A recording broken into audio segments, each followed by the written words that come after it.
देवी सरस्वती व्यासं ततो जयमुदीरये। नष्टप्रायेषु अभद्रेषु नित्यं भागवत सेवया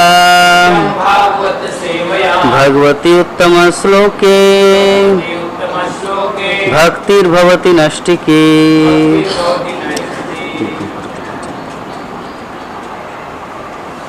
हरे कृष्ण। आप सभी भक्तों का हार्दिक अभिनंदन और सुस्वागतम श्रीमद् भागवतम की कक्षा में। तो आज हम लोग श्रीमद् भागवत के तृतीय स्कंद तृतीय स्कंद अध्याय 18 श्लोक संख्या 11 श्लोक बोर्ड में लिखा हुआ है। आप सब मेरे पीछे पीछे दोहराइए। इते वयं न्यासहरारशोकसां। ओ अच्छा 12 नंबर लिखा है।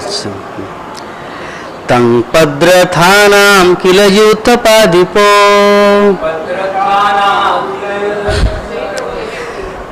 हाँ 12 नंबर भी नहीं है। ओके। घटस्सनोस्तस्य आसनुहा संस्थाप्य चास्मान प्रमिजाश्रुसकनम्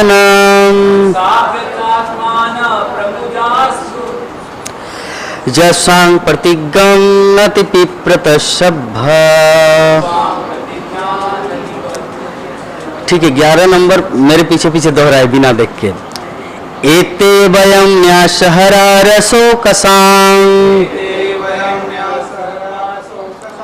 गत हि योगदया द्रावितास्ते तिष्ठामहे थापि कथस्ति चाजो स्थेयं कयामो बलिनत्पादवैरम्। अनुवाद और तात्पर्य हिज डिवाइन ग्रेस ऐसी भक्ति वेदांत जगत गुरु श्रील प्रभुपाद के द्वारा। कोई पढ़ेंगे श्लोक?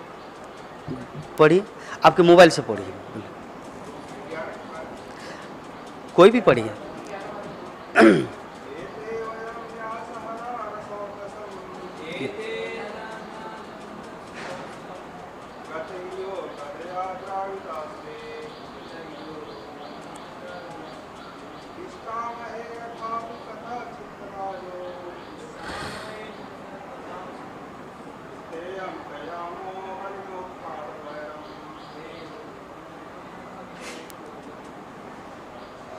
अनुवाद और तात्पर्य। निसंदेह मैंने रसातल वासियों की धरोहर चुरा ली है और सारी शर्म खो दी है। यद्यपि तुम्हारी शक्तिशाली गदा से मुझे कष्ट हो रहा है, किंतु मैं जल में कुछ काल तक और रहूँगा, क्योंकि तुम जैसे पराक्रमी शत्रु से शत्रुता ठानकर अन्यत्र जाने के लिए मेरे पास कोई रठौड़ भी नहीं है, कोई उपाय भी नहीं है। तो ये कौन बोल रहे हैं? हिरण्यक्ष। किसको? भगवान वराहदेव को। तो वराहदेव को कहाँ?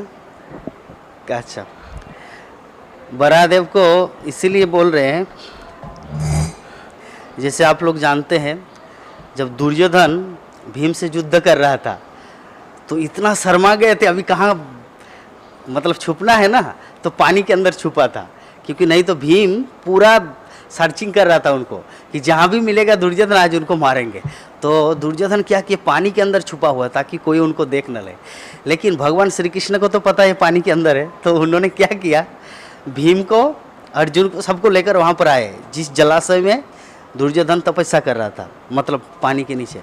और ऐसे ऐसे बात कर रहे ताकि उनको जलन हो, भड़क जाए वो। तो भीम को बोला, अरे तुम आज तक दुर्योधन को मार नहीं पाए, दुर्योधन तो आपसे भी शक्तिशाली है। तो भीम बोला, नहीं कृष्ण, आपको वह सब कुछ पता नहीं है, वो तो डर के मारे चूहा की तरह किसी बिल में छुपा हुआ है और वो सुन रहा है, दुर्योधन वहाँ पे सुन रहा है।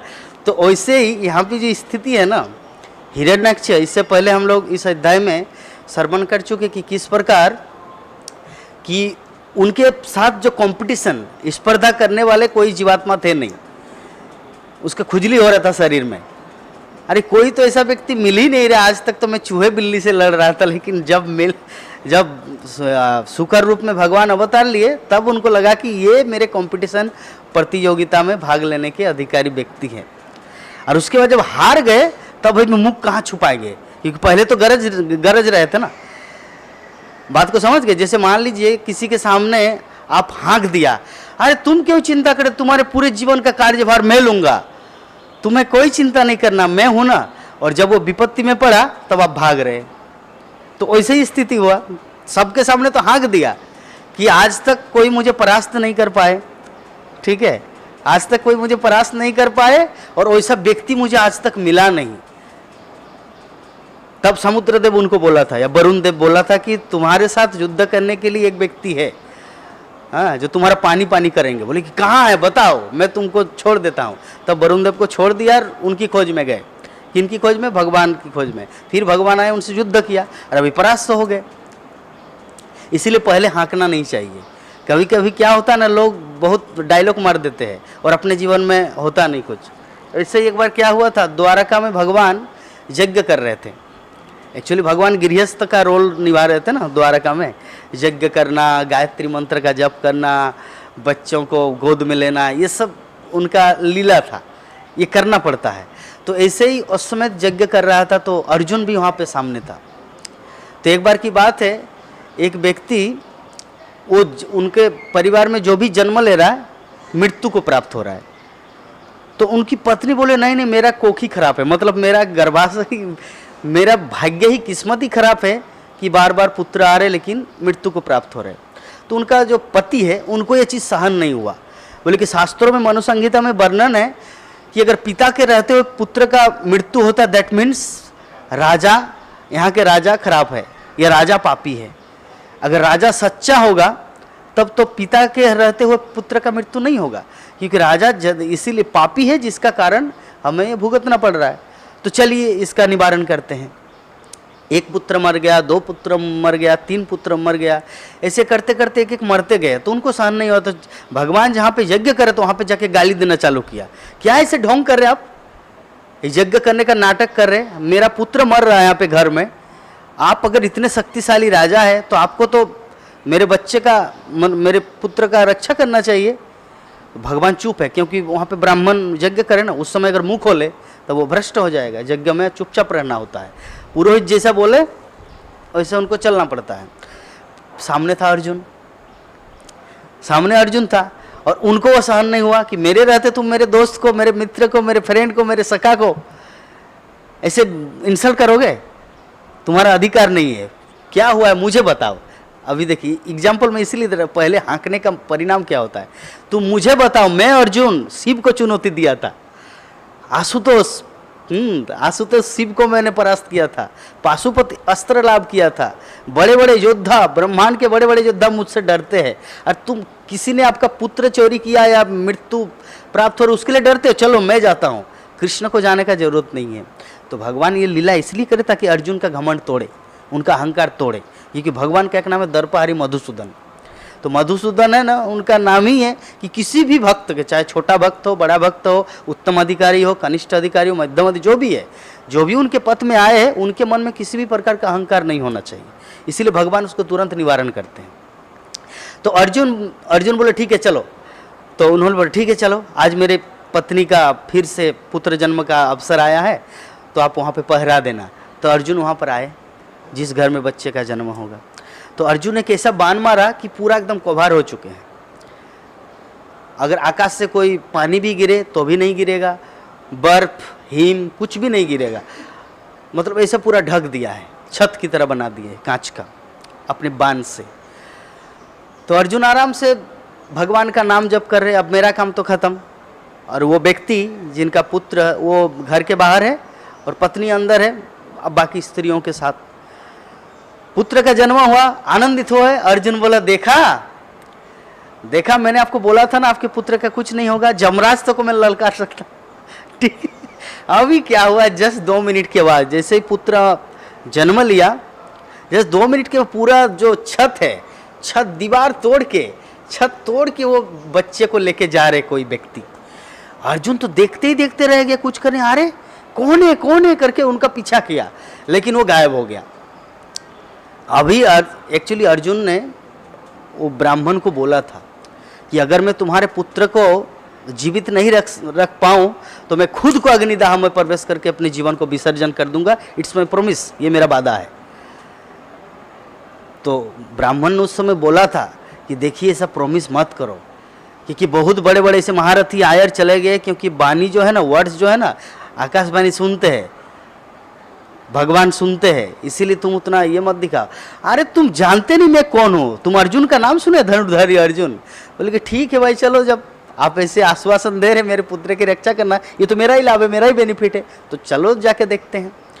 तो ऐसे जब लेके जा रहे तो अर्जुन एकदम हतोत्साहित हो गया, पूरा डिप्रेशन में चला गया कि किस भाव से मैं इतना हाँका था, अभी तो कोई चारा नहीं है ना, उनके पास तो ऐसा दिव्य बाण नहीं कि जहां से वो व्यक्ति ले जा रहा उससे पहले एक बाण रोक दे। अभी वो डिप्रेशन में पड़ गया, अभी उनको मरना है, तो मरने के लिए क्या किया, और वो ब्राह्मण, मरो, इतना देर क्यों लगा रहे हो, तुम तो बोले थे मरने के लिए, इतना देर क्यों लगा रहे हो, बहुत बड़ा हाँक रहे थे ना कि पुत्र को बचा लेंगे, अभी मरो। तभी अर्जुन चिंता कर रहे, मन ही मन चिंता, हे भाई युधिष्ठिर मुझे क्षमा कर देना, मैं आपकी अनुपस्थिति में आपको बिना बोले मैं अपने शरीर को त्याग रहा हूँ, हे मेरे भाई भीम मुझे क्षमा कर देना, हे मेरे प्रिय नकुल सहदेव मुझे क्षमा कर देना। सबको पुकार रहे, सबको याद कर रहे, बट नॉट कृष्ण, लेकिन कृष्ण को याद नहीं कर। कितनी बड़ी दुविधा है, जरा सोचिए। हे माता कुंती, आपने इस जगत में मुझे लाया, ठीक है, मैं आपको बिना आपके चरण स्पर्श किए बिना इस संसार को त्याग करके मैं मृत्यु को प्राप्त हो रहा हूँ, क्या किया जाए, क्षत्रिय हूँ, वचन दिया हूँ, प्राण जाए पर वचन न जाए, इसके कारण मुझे मरना पड़ रहा है। तो एट द सेम टाइम भगवान वहाँ पे उपस्थित हुआ, बोले कि अर्जुन तुम किस तरह का डिवोटी हो, किस तरह का भक्त हो, सबको पुकारा लेकिन मुझे नहीं पुकारा, ये अच्छी बात है। तब वो लज्जित हो गया, प्रभु मुझे क्षमा कर दीजिए आप। एक्चुअली मैं नहीं चाहते कि उस समय मैं आपको कष्ट दूं, क्योंकि मैं आपके बिना बोले ही ये कार्य अपने ऊपर लिया।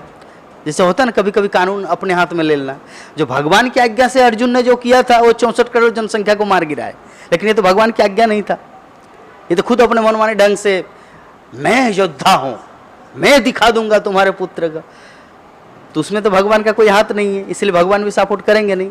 लेकिन भगवान भक्त वत्सल है ना, वो अहेतु की कृपा करते हैं, हम सब अहेतु की कृपा करते हैं, हम सब हेतु कृपा, हेतु मतलब आपको मैंने निमंत्रण दिया, मेरे घर में आए, बर्थडे सेलिब्रेशन में प्रसाद पाए चले गए, अगर मैं निमंत्रण न देता तो आप नहीं आएंगे, लेकिन भगवान ऐसे है निमंत्रण नहीं भी देंगे फिर भी आएगा, ये है भक्त वत्सल, अहेतु की कृपा। तो अर्जुन ने ना परमिशन लिया था जाने के टाइम कि मैं जा रहा हूँ इनके पुत्र की रक्षा करने, ना उन्होंने ये बोला था कि प्रभु मैं अभी मरने जा रहा हूँ, वो भी भगवान को याद नहीं किया, किसी भी अवस्था में भगवान को याद नहीं किया, लेकिन फिर भी भगवान आए। तो ऐसे करुणा वत्सल, ऐसे भगवान अनंत कोटि विश्व ब्रह्मांड के मालिक कितना प्रेम करते जीवों के साथ, और हम उनके प्रति डाउट करते हैं। ये कितनी बड़ी दुविधा की बात है ना। हमारे मन में कभी कभी ऐसे डाउट आता है, मेरे मन में भी कभी कभी ऐसे डाउट आता है कि पता नहीं कृष्ण मेरे जीवन में ऐसे क्यों हो रहा है, मेरे साथ ऐसे क्यों हो रहा है, ऐसा नहीं होना चाहिए था। लेकिन मैं जितना सोचता हूँ अपने बारे में, उससे कई ज़्यादा वो सोचते हैं, ये हमें ध्यान नहीं रहता। ये हमारी मूर्खता है, ये हमारी मूर्खता है। अगर हम लोग ज्ञानी रहते, थोड़ा सा ज्ञानवान रहते इस संबंध में कृष्ण भक्ति का, तो इसे मन में नेगेटिविटी नहीं आएगा भगवान के प्रति। वो कितने करुणावान, जरा देखिए ना, उनकी एक एक लीला में हम लोग देख सकते हो कितने करुणावान है। प्रत्येक लीला में अपना प्रेस्टीज छोड़ देते हैं। ड्राइवर का काम किया कुरुक्षेत्र के युद्ध में, नंद महाराज का जूता अपने चप्पल माथे पर ढो के इधर उधर जा रहे, चोरी कर रहे, जो चोरी करना अच्छी बात नहीं है, रन छोड़ भाग रहे हैं, रन छोड़। अरे क्षत्रिय राजा कहीं पर भागेंगे, प्राण जाए पर वचन न जाए, तुमको मैं मार के रहूंगा, आओ मैं क्षत्रिय हूं, मैं पीछे नहीं मोड़ सकता। भगवान तो उसी क्षत्रिय कुल में आए, भाग रहा है, मर्यादा। तो ये है भक्त वत्सलता। अपने भक्तों को क्रेडिट देने के लिए वो खुद कहाँ पर नीचे से नीचे या इज्जत डाउन कुछ भी नहीं सोचते, बस भक्त मेरे सुखी रहे, भक्त सुखी रहे, इस कारण से अपना वादा तोड़ दिया। हाँ, दुर्योधन को बोला था ना कि मैं कुरुक्षेत्र के युद्ध में भाग नहीं लूंगा, लेकिन भाग लिया। भीष्मदेव के लिए वो चक्का उठाया था ना, चक्र पर रथ का पहिया उठाए थे। तो अभी दुर्योधन आके बोलते क्या आप झूठे हो, आपका तो कोई गारंटी नहीं है। इसीलिए भगवान बोलते कौनते पड़ती जानी न मैं भक्त पनुष्यति, कि मैं कभी कभी अपने वचन के खिलाफ चला जाता हूँ। मैं कुछ बोलता हूँ, हो सकता है वो प्रॉमिस निभा नहीं पाया, लेकिन अगर मेरे भक्त बोल दिया तो उसको निभाना पड़ता है। सत्यम विधातुम निज वित्त भाषितम। प्रहलाद महाराज जब हिरण्यकशिपु ने उनको पूछा कि इस खंबे में है भगवान, तो आचार्य लोग लिखते कि वास्तव में वहां पे नहीं था भगवान। इस समय तो अंडांतरस्थम परमाणु अंतरस्थम सर्वगत है भगवान, लेकिन उस खंबे में उस समय नहीं था। परमात्मा रूप में हर कोने में, लेकिन परमात्मा अलग चीज है और भगवान द्विभुज मुरलीधर श्याम सुंदर या चतुर्भुज विष्णु वो अलग है। परमात्मा रूप में जीव हर कोने हर कण कण में भगवान बसे हुए, सर्वगत कहा गया भगवान को। परंतु जो प्रहलाद महाराज ने उनको बोला हाँ जी जी जी मेरा भगवान इस खंबे में भी है, तो वाकई में वहां पर वो नहीं था भगवान, लेकिन वहां पे प्रकट हुआ। क्यों? क्योंकि उनके भक्त बोला सत्यम विधातुम निज भृत्त भाषितम। अपने भृत्त, अपना सेवक, अपना भक्त, उन्होंने वर्ड्स अपने मुंह से कुछ वर्ड्स निकाल दिया कि यहाँ पर मेरे प्रभु है, तो बस उसको साकार करने के लिए निज भृत्त भाषितम साकार करने के लिए भगवान को वहां पे प्रकट होना पड़ा। तो जरा देखिए एक एक लीला में हम लोग भगवान की करुणा को देखेंगे, कितने करुणावान है, कितने महिमामय हैं, और हम ऐसे भगवान को डाउट करते हैं। तो निसंदेह मैंने रसातल वासियों की धरोहर चुरा ली है। कौन बोल रहे हैं? हिरण्यक्ष। धरोहर मतलब क्या है? पृथ्वी। हम लोग तो रसातल में ही है ना, ये तो वैकुंठ नहीं है। हम लोग जिस जगह में वास करते हैं रसातल है। क्यों? कभी कभी इसको रसातल कहा जाता है। मर्तलोक, मैथुनागार, आपका भवकूप, विभिन्न नाम है इसका। उसी तरह ये रसातल एक प्लेस है, जो टोटल जो 7 पाताल है और 7 स्वर्ग है उनमें से एक प्लेस है, एक जगह है। अतल, वितल, तलातल, महातल, रसातल, सूतल, पाताल, ये 7 पाताल है। और भूभ सर्ग, तप, जन, महा, 37 प्रकार के 7 स्वर्ग है। तो रसातल में ये पृथ्वी माता को ले गया था। कौन? हिरण्याक्ष। तो इन्होंने बताया कि मैंने रसातल वासियों की धरोधर चुरा ली है और सारी शर्म खो दी है। शर्म मतलब मेरी लज्जा। एक लज्जा होता ना, यहाँ पे लज्जा का मतलब जब व्यक्ति का विवेक खो जाता है, जब उनका दिमाग काम नहीं करता, तब वो क्या कर रहे क्या नहीं, लोग क्या सोचेंगे उसके ऊपर उनका ध्यान नहीं रहता। जो सेंसिटिव पर्सन होता है, संवेदनशील व्यक्ति, वो प्रत्येक क्षेत्र में सोचते हैं कि मैं आगे बढ़ूं या पीछे मुड़ूं, माला पहनूं या ना पहनूं। एक एक चीज वो सेंसिटिव होता है, संवेदनशील होता है, वो जब जिनका विवेक काम करता है। लेकिन जब विवेक काम करना बंद कर देते हैं ना, तो कुछ भी करते हैं। रोड में देखते कभी कभी कोई लोग ऐसे ही खड़े खड़े पेशाब करते हैं, टोटो वाला। यहाँ पे कितने माताजी, कितने प्रभु जी लोग चले, अरे थोड़ा लज्जा शर्म नहीं है, विवेक नहीं है। अरे वहाँ पे माताजी लोग पार हो रहे टोटो खड़े करके रोड में, भक्ति वेदांत स्कूल के सामने या नाम अट्टा के उधर पंजाब नेशनल बैंक के सामने जो एरिया है, खड़े खड़े ऐसे। कुछ लज्जा शर्म होना चाहिए कुत्ते की तरह। अरे मनुष्य जीवन है तुम्हारा एक भगवत गीता में इसीलिए एक श्लोक आता है कि जब व्यक्ति अपना लज्जा, अपना शर्म खो देता है, इसका मतलब वो बुद्धिहीन हो चुका है। बुद्धिहीन व्यक्ति सेंसिटिव रहता है कि लोग मुझे क्या बोलेंगे। मान लीजिए कि दूसरा एग्जाम्पल देते हैं, आप मंदिर में चरणामृत मिलता है, चरणामृत मिलता है, नृसिंह देव का कृपा मिलता है। आप एक हायर अथॉरिटी है, आपको कोई कुछ बोलेगा नहीं, आपको लाइन देने का जरूरत नहीं है। लेकिन आप अगर चले जाए, कोई कुछ बोलेगा नहीं, लेकिन मन में किसी के ऐसे फीलिंग है ना, यार क्या है यार, तीना तो भी सुनी ना होना चाहिए, दासान उदासान उदासान उदासान, ये तो मालिक को मालिक मालिक बनना चाह रहे। तो कोई बोला नहीं उनको, बिकॉज दे आर अथॉरिटी। लेकिन मन में तो ऐसा फीलिंग आया, तो इसे कहा जाता है संवेदनशील। किसी के मन में ऐसा फीलिंग भी नहीं देने आना चाहिए। जिसका विवेक काम करता है वो ऐसे खो देते हैं अपना दिमाग और ऐसे काम करते हैं। तो इसीलिए यहाँ पर हिरण्याक्ष बोले मेरा दिमाग काम करना बंद किया। इसीलिए मैं शर्म से पढ़ा हूँ। यद्यपि तुम्हारी शक्ति और एक दूसरा गलती, आपकी शक्ति होना चाहिए ना, भगवान को आप संबोधन करना चाहिए। यहाँ पे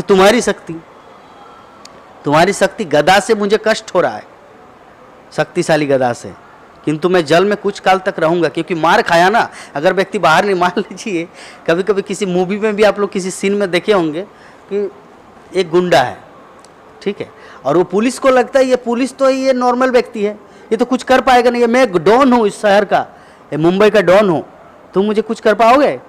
जाके पुलिस के टेबल के ऊपर अपना पैर रखते हैं, और कुछ देर के बाद पुलिस उनको इतना धुलाई करती, इतना मारते हैं, तो बाहर उनका जो चमचा है, मतलब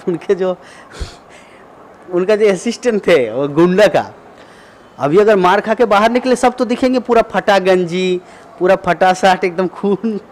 इसीलिए बोले मैं कुछ देर तक मुझे अंदर ही थोड़ा बाथरूम में फ्रेश होने दीजिए, ताकि अच्छी पोशाक पहन के जाएंगे, नहीं तो इज्जत डाउन होगा ना।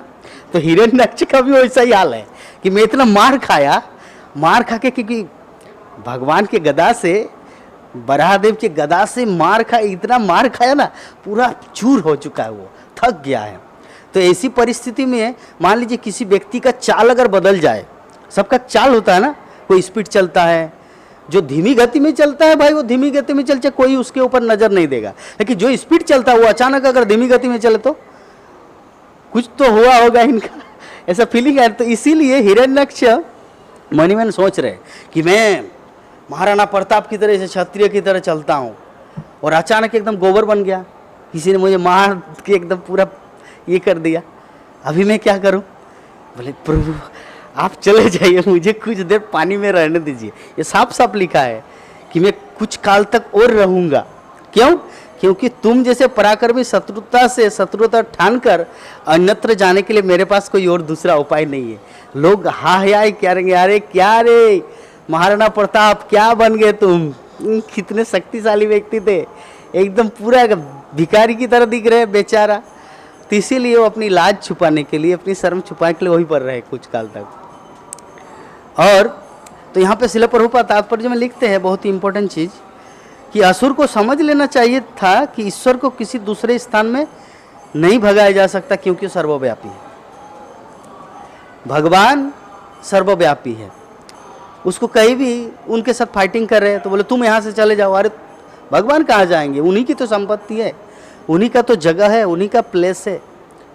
इस संबंध में मुझे सूरदास का वो घटना याद आया, जब वो कुएं में गिर गया था, अंधा था, तो कुएं में गिर गए, अभी कौन उनको बचाएगा, रात्रि का समय है, कोई तो बचाने वाला है, क्योंकि सभी तो अपने अपने घर में सो रहे हैं, और उनकी पुकार कौन सुनेंगे जब व्यक्ति कुएं में गिरेगा, और कुआं तो जंगल में है, लोग अपने गांव में हैं, तो चिल्लाने से भी कौन आएगा, बाघ, कौन आके बचाएगा। तो ऐसे ही पुकार रहे भगवान को कि हे प्रभु एकमात्र आप ही मुझे बचा सकते हैं इसी परिस्थिति में। भगवान आए और उनको ले जा रहे। तो सूरदास ने बोला कि आप कौन है? बोले कि अरे मैं देखा कि मैं इधर से गुजर रहा था तो कोई व्यक्ति चिल्ला रहे, तो मैंने सोचा कि उनको उठाऊं। तब सूरदास बोला हाथ छोड़ के भाग रहे हैं पर हृदय छुड़ा के दिखाओ, तब मैं आपको शक्तिमान मानूंगा। मतलब समझ गया ये भगवान है, आभास हो गया। हाथ छुड़ा के भाग रहे मतलब उनको उठा दिया, कुएं से उठा दिया। अच्छा सूरदास तुम अभी अपने घर चले जाओ, मैं जा रहा हूं।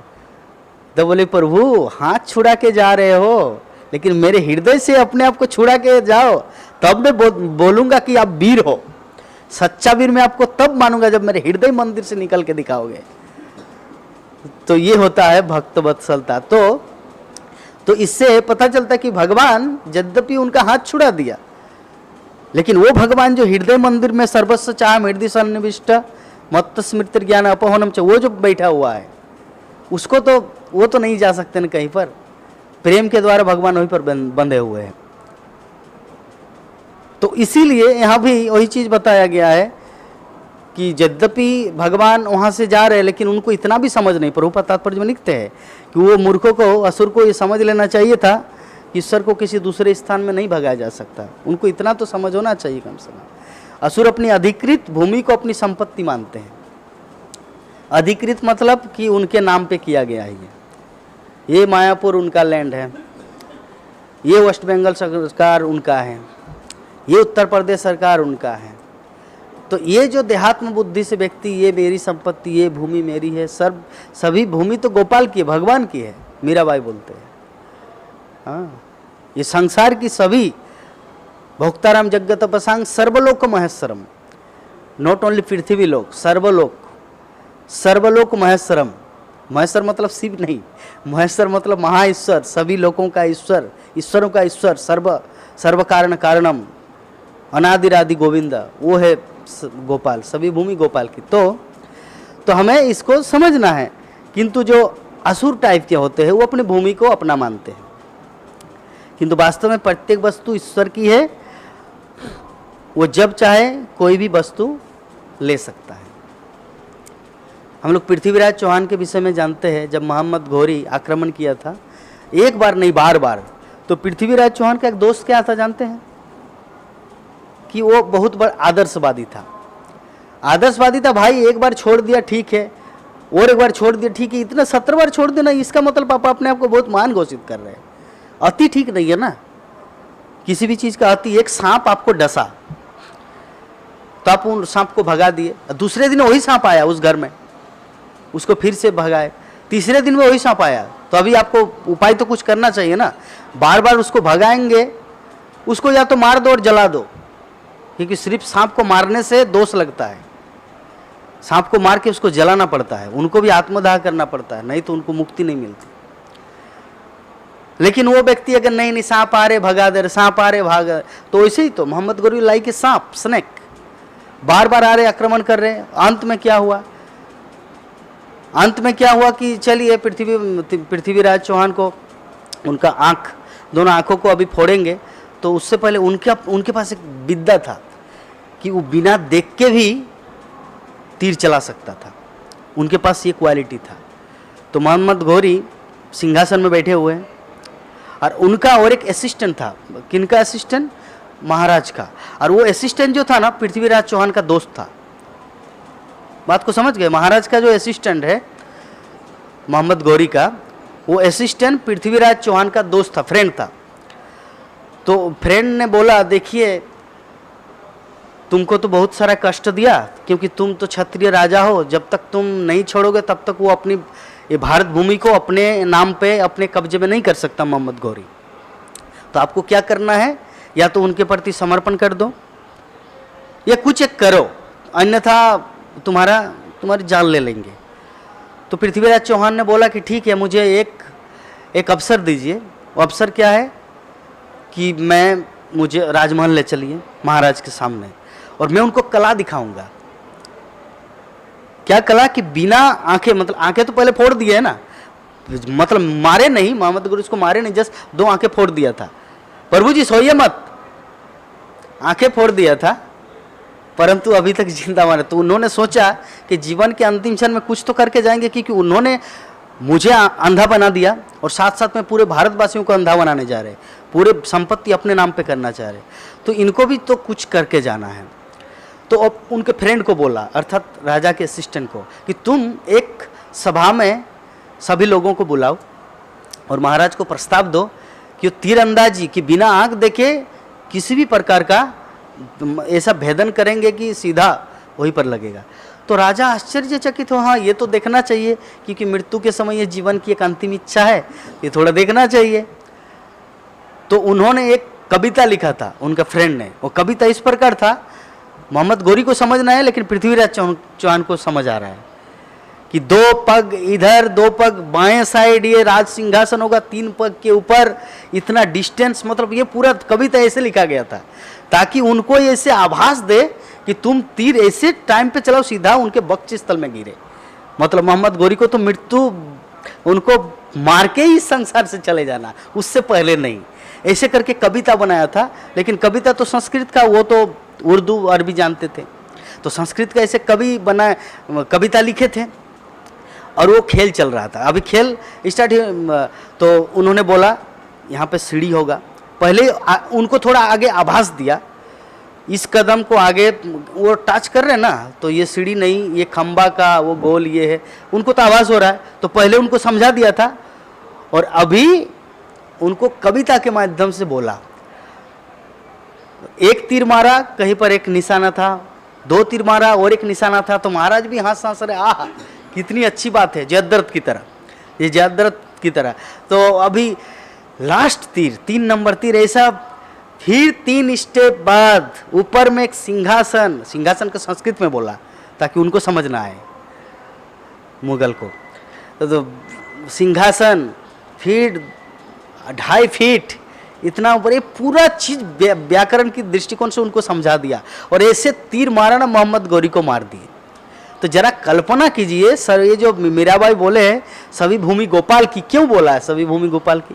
इतना कुछ कितने हजारों लाखों करोड़ों जीवात्मा को मारे थे, मार के वो सिंहासन हथिया, मतलब कि मैं भारत का राजगद्दी दिल्ली मेरा है, अजमेर, तो ऐसे करके उन्होंने इतना बड़ा साम्राज्य इकट्ठा किया था। एक क्षण में मर गया, एक क्षण, 1 मिनट भी नहीं लगा, एक तीर में मार दिया। तो सभी भूमि गोपाल की क्यों बोला जाता है? क्योंकि हम सब यहाँ पे आके ऐसे बोलते कि ये मेरा संपत्ति है, मेरा धन है, ये मेरा बैंक बैलेंस, अरे कोई किसी का नहीं है बाबा। तो चलिए 12 नंबर श्लोक को पढ़ते हैं।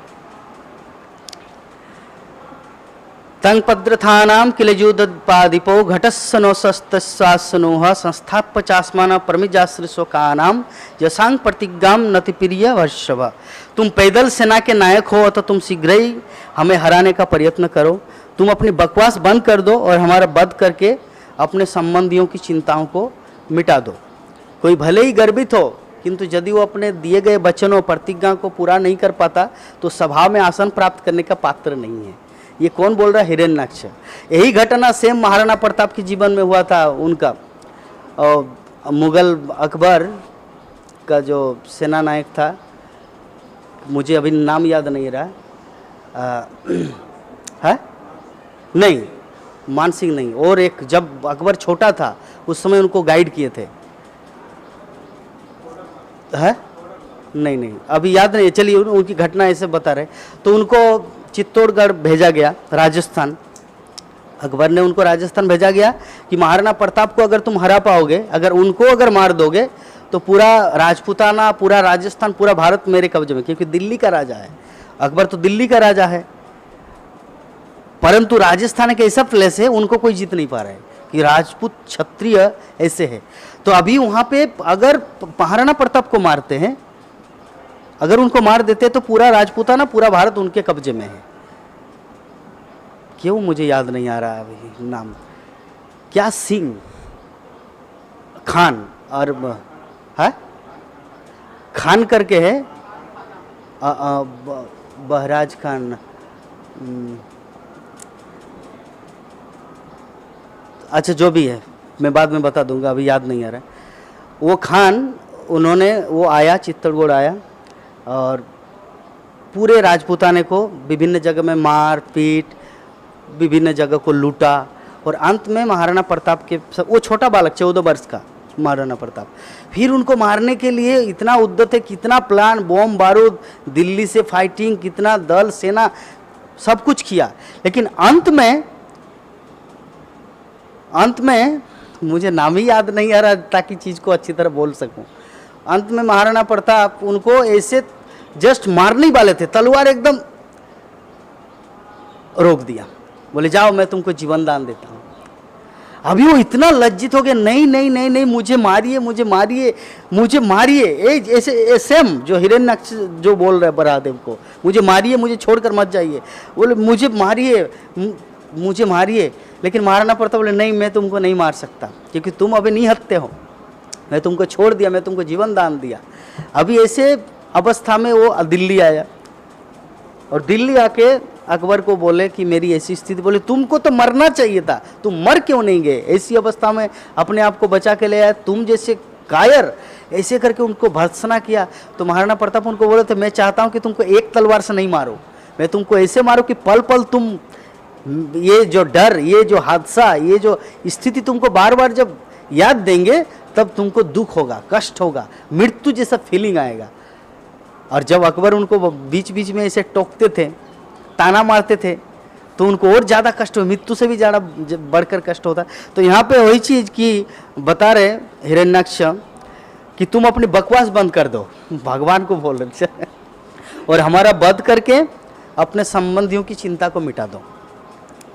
हाँ, क्योंकि संबंधी वो लोग सोच रहे कि हिरण्याक्ष कहाँ गया, हिरण्यकशिपु सोच रहे मेरा बड़ा भाई कहाँ गया, छोटा भाई कहाँ, इस प्रकार सोच रहे अगर मैं मर जाऊँ तो उन लोग का चिंता मुक्त हो जाएंगे। वो कोई भले ही गर्वित हो, किंतु यदि वो अपने दिए गए वचन और प्रतिज्ञा को पूरा नहीं कर पाता तो सभा में आसन प्राप्त करने का पात्र नहीं है। क्योंकि मैंने पहले हाँक मारा था कि मैं विश्व विजेता, पृथ्वी को भी अपने फुटबॉल की तरह ये कर सकता हूँ, रसातल में ले जा सकता हूँ, लेकिन मैं अभी हार चुका हूँ, कोई मुझे जीत लिया, तो मैं अपने वचन के भी पक्के नहीं हूँ।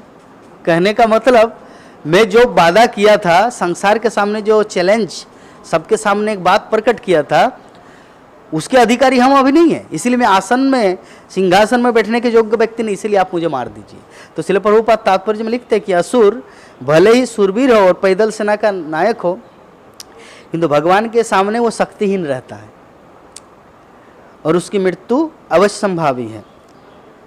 अतः भगवान ने असुर को ललकारा कि भागो नहीं, वरन मेरा वध करने का अपना पूरा वचन। तो ऐसे ये भगवान बोल रहे हैं शायद।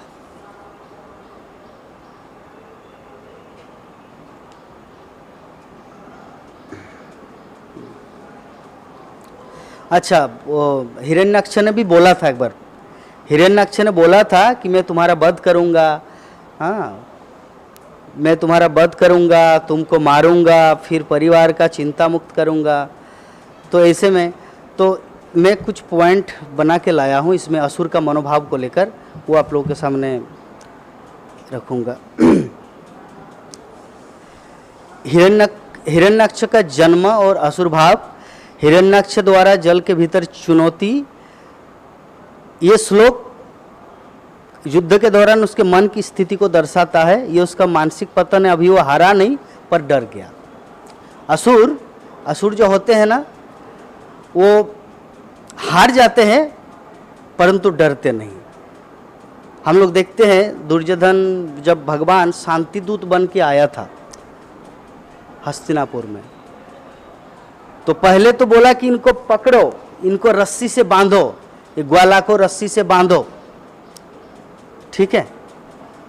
तो भगवान ने बोला कि तुम मुझे बांधोगे दुर्योधन, ठीक है तो बांध के दिखाओ, मैं आ गया आपके सामने। तो उनको क्या बांधेंगे, वो देखा आंखों के सामने, इतना विश्वरूप दर्शन किया, फिर भी जो असुर होते हैं ना वो कभी नहीं सुधरता, उनके सामने कुछ भी प्रेजेंट करो। इस्कॉन, यहाँ पर इस्कॉन मायापुर 1972 से है, इर्द गिर्द में कितने सारे लोग हैं, वो देख रहे हैं कि विदेशी फॉरेनर लोग आ रहे हैं, लेकिन फिर भी भक्त नहीं बन रहा है। कितनी बड़ी दुख की बात है, फिर भी भक्त नहीं बन रहे। उन लोगों को लगता है अरे ये लोगों का कोई सेंटिमेंट, कोई नॉलेज वगैरह नहीं, हम लोग यहाँ से महाप्रभु के पार्षद है, नवद्वीप के वासी है, फॉरेन से आते पता नहीं कैसे नाचते रहते हैं। एक व्यक्ति था, मेरी पत्नी बोल रहा था कि वो कि उज्जैन इस्कॉन आया, भरतपुरी उज्जैन इस्कॉन, और बोला ये पागल लोग रहते हैं यहाँ पर। तब से उन्होंने उनसे बात करना बंद कर दिया, बोले कि ऐसे भक्तों को अपमान करते हैं, उनके साथ बात करना बंद कर दिया। तो दुर्योधन भगवान को देखा, पहले ग्वाला ऐसा कुछ बहुत कुछ बोला, और अंत में जब भगवान ने अपना विश्वरूप दिखा दिया, विदुर तो हाथ जोड़ के प्रणाम किया, भीष्मदेव हाथ जोड़ के प्रणाम किया, द्रोणाचार्य कृपाचार्य उनको भी थोड़ा ज्ञान था कृष्ण संबंधित, तो वो भी उनको प्रणाम किया। लेकिन दुर्योधन जो बिच्छू होता है ना, वो कभी नहीं सुधरता, उनको कितना घी में डुबाओ, कुछ भी करो, देख के भी नहीं सुधरेगा। मेंटेलिटी नहीं बदला ना, अगर बदलता तब तो कुरुक्षेत्र का युद्ध ही नहीं होता। भगवान कुछ भी कर सकते, जब ये 3.5 फुट या 5.6 इंच या कुछ भी एक व्यक्ति इतना विशाल पर्वत आकार धारण कर सकता है, तो ये कुछ भी कर सकता है, लेकिन उनको ये बिलीव नहीं है। तो ये होता है असुर का मनोभाव। तो अधर्म का भार उठाने एवं अंततः व्यक्ति आत्मग्लानि में आता है। जब हम लोग अधर्म, जब देखिए हम लोग ये अपने प्रैक्टिकल जीवन में भी समझ सकते हैं कि जब हम लोग कुछ बुरा काम करते हैं ना, अंदर से एक आवाज़ आते हैं कि तुमने गलत किया, ये नहीं करना चाहिए। हाँ, अंदर से आवाज़ आते हैं, आत्मग्लानि। आत्मग्लानि मतलब टूट जाता। हो सकता कोई उनको बोला नहीं कि तुमने क्या किया, लेकिन अंदर से व्यक्ति टूट जाता है। तो अहंकार जब टूटता है तभी आत्मस्वीकृति होती है, हमारा सरेंडर। हम लोग भगवान के चरणों में कब अपने आप को पूर्ण रूप में आत्मसमर्पण करते हैं? जब हमारा अहंकार टूटता है। जब तक व्यक्ति अहंकार है, मेरे पास पैसा है, मैं क्यों जाऊँ मंदिर, मेरे पास धन संपत्ति है, क्यों जाऊँ भगवान से मांगने। एक्चुअली भगवान से सबको मांगना चाहिए। अरे धन संपत्ति मत मांगो, भक्ति मांगो, कुछ तो मांगो। लेकिन जो व्यक्ति अहंकारी होता ना, कुछ नहीं, मेरे पास तो सब कुछ है, मैं क्यों मांगने जाऊं। तो इस जगत में भगवान से विरोध करने वाले व्यक्ति का कोई आश्रय नहीं बचता। जो उनसे चैलेंज करता है भगवान को, अंत में उनका परिणाम बहुत ही घातक होता है। रावण ने चैलेंज किया था, अरे वो नर बानर है, उसकी शरण में क्यों जाऊं। कितने लोग समझाए, ऐसा कोई व्यक्ति बाकी था उनको समझाने के लिए, रावण को। संसार के सभी महान महान व्यक्ति उनको समझाया था। शिव जी समझाए थे, ब्रह्मा जी समझाए थे, उनकी पत्नी मंदोदरी समझाए थे, विभीषण समझाए थे, कुबेर समझाया था, काल सबने उनको समझाया कि तुम भगवान राम से पंगा मत लो, साक्षात नारायण है। बोले नहीं, वो तो नर और बानर है साधारण, उनसे मैं क्यों डरूं, और ये मेरा प्रेस्टीज की बात है, मैं उनकी शरण में क्यों जाऊं, उनको मेरी शरण में आना चाहिए।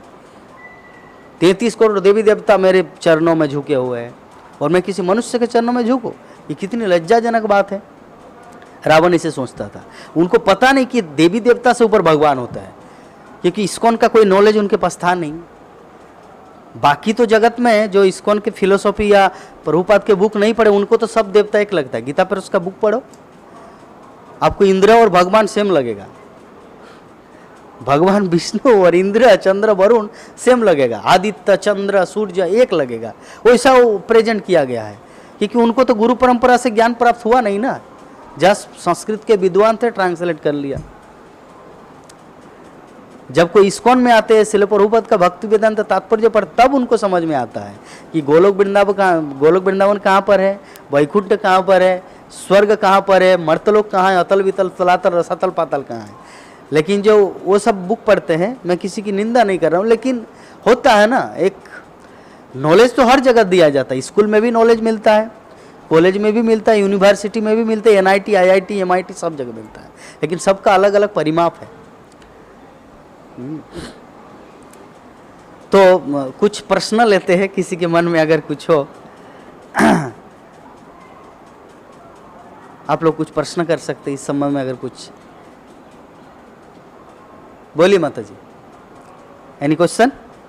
अगर नहीं तो मैं पूछूंगा आप लोगों को कि हिरण्याक्ष को यह अनुभव कब हुआ कि वो गलती कर चुका है। बताएं प्रभु जी, नहीं तो आप प्रश्न कीजिए।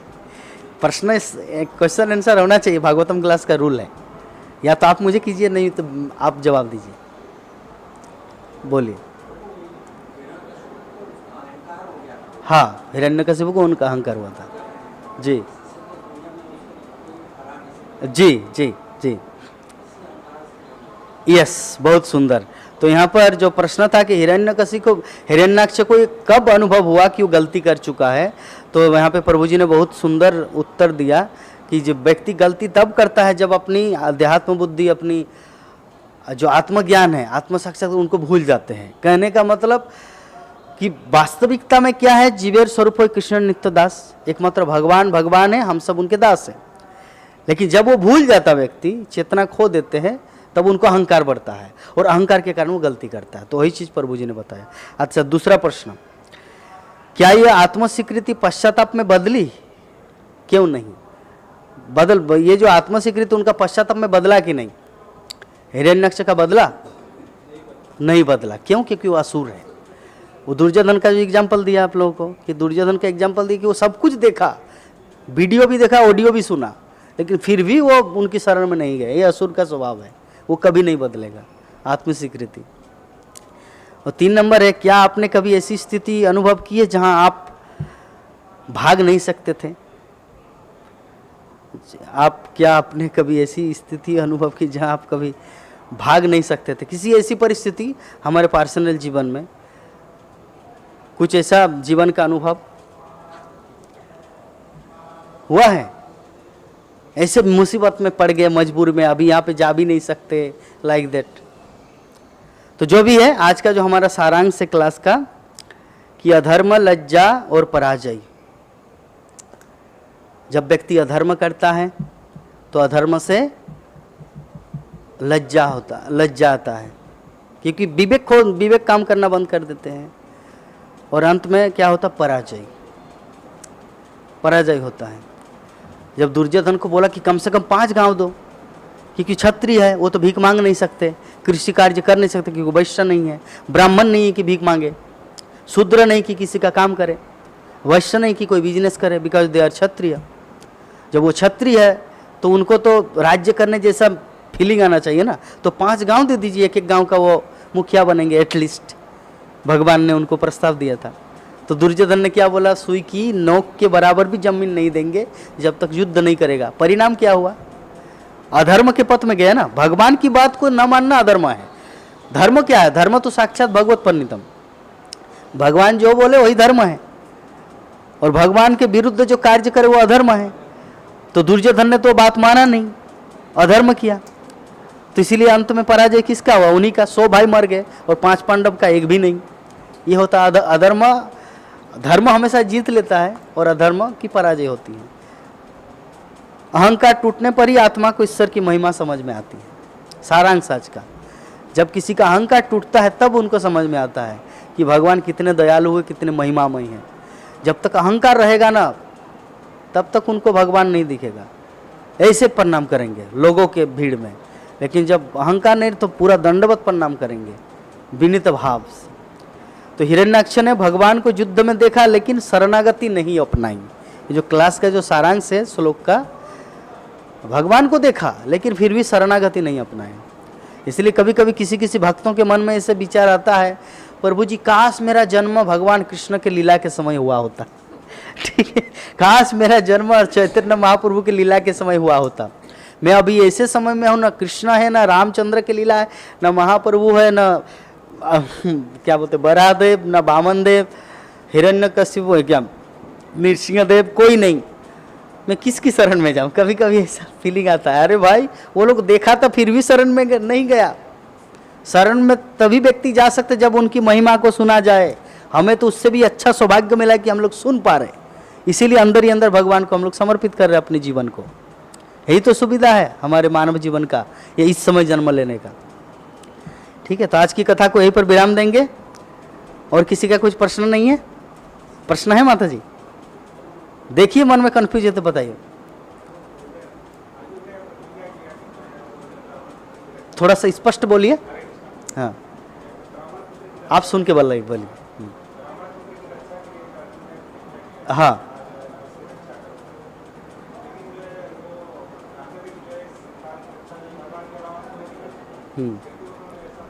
क्योंकि ये होता है विवेक जब काम करना बंद कर देते हैं, क्योंकि सब समय तो हम लोग कृष्ण भावना में तो नहीं रह सकते ना। जब वो व्यक्ति सब समय कृष्ण भावना में, ऐसा नहीं कि अर्जुन महाभागवत नहीं थे, वो महाभागवत था, लेकिन हम सबको दिखाए उस लीला के माध्यम से कि हम लोग भी कभी कभी नहीं ऐसे ना, अरे मैं जीबीसी का राइट हैंड हूँ, तुम जानते हो मुझे सिक्योरिटी मुझे घुसने नहीं दे मंदिर, ऐसे अहंकार आ जाता है। अरे भाई उसको तो दूसरे तरीके से भी सिक्योरिटी को बोला जा सकता है। प्रभु जी मैं यहीं पर रहता हूँ गौरनगर में, गंगानगर में मेरा खुद का घर है, ठीक है, मैं इसी गेट से जाऊंगा। तो अगर उनको प्रेम से बोल देते तो चीज़ को समझ लेता, क्योंकि वो आपको पहचान नहीं पा रहे, because you are not celebrity. अगर आप सेलिब्रिटी होते तो मोबाइल से, टीवी से माध्यम से उनको पता चलता you are a famous person. उनको तो दिखता नहीं, इसीलिए आपको समझ गया कि नहीं इस गेट से आपको जाना मना है। लेकिन जब एक बार आपने अपना परिचय दे दिया कि मैं यहीं पर रहता हूँ, तो आपको जाने देंगे। तो अहंकार, विनम्रता और अहंकार। तो अर्जुन उस समय अहंकार के बल पर वो प्रतिज्ञा किया था। अगर उनके अंदर थोड़ा विनम्रता होता, प्रभु ये क्यों गाली दे रहे आपको, आप बोले तो कुछ करूं, तो अगर कृष्ण भगवान अगर उनको कुछ बोलता तो अगर करते तब उसमें वो सफल होता। लेकिन उस समय तो भगवान को माइनस करके चला गया, क्योंकि विजय दो चीज होना चाहिए, भक्त और भगवान दोनों का शक्ति होना चाहिए। यत्र योगेश्वर कृष्ण यत्र पार्थ धनुर्धरा, योगेश्वर भी होना चाहिए और पार्थ भी होना चाहिए, मतलब भगवान के भक्त भी होना चाहिए और भगवान भी होना चाहिए। दोनों का जब कृपा मिलता है तब वहाँ पे विजय मिलता है। हमारे इस्कॉन में इतना सुंदर विजय पताका, जय पताका क्यों फैला रहे पूरे संसार में? इसके पीछे रीजन है, क्योंकि यहाँ पे महाप्रभु भी है और उनके भक्त शिल प्रभुपाद भी है, और दोनों एक साथ शक्ति है। इसीलिए हम लोग इस्कॉन का प्रचार प्रसार जहाँ भी किसी को भी बोल रहे हैं वो अट्रैक्ट हो रहा है, क्योंकि इसमें गुरु और गौरांग दोनों की कृपा है। तो ये चीज़ हमें समझना है। तो अर्जुन उस समय आपने जो क्वेश्चन उठाया कि वो क्यों असफल हुआ, उसके पीछे रीजन था क्योंकि गुरु मतलब भगवान के शुद्ध भक्त है, लेकिन गौरांग का कृपा वहाँ पे नहीं था, कृष्ण का कृपा नहीं था।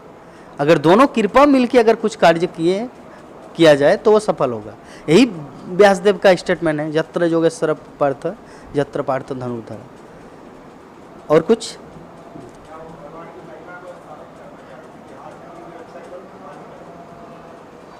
नहीं, उनको तो ये आइडिया नहीं था ना ऐसा कुछ होने वाला है।